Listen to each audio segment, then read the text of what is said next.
Now let's get back to resolution and see how retention affects the resolution of two peaks.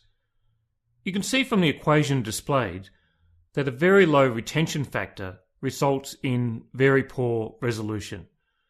This is nicely demonstrated by using the slider bar.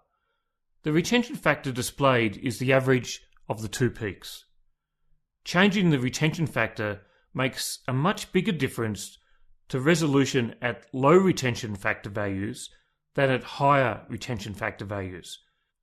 This is important in Hplc method development because if an average retention factor of two peaks is measured and found to be, for example, 0.5, the first change to improve resolution would always be to increase retention. Retention factor values between 1 and 5 are fairly typical. The changes needed to increase the retention factor values are covered fully in the reverse phase title in this suite. For now, however, it is enough to understand that retention has a big impact on resolution. If we relate all this back to the airport analogy, increasing the number of shops from 2 to 5 will make a big difference in separating the tourists. But if the moving walkway is already 2 kilometres long, with hundreds of shops, then increasing the length of the walkway and the number of shops won't make a lot more difference to the separation.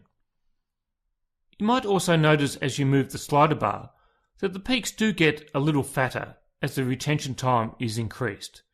As noted in the first section, this always happens in chromatography, and fatter peaks will make resolution worse.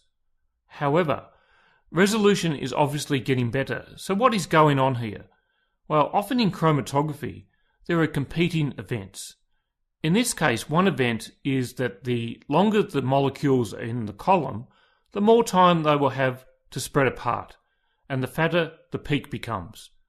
But the second event, and the one that wins out in this case, is that as the molecules interact more with the stationary phase, the different chemistries of the components leads to better resolution.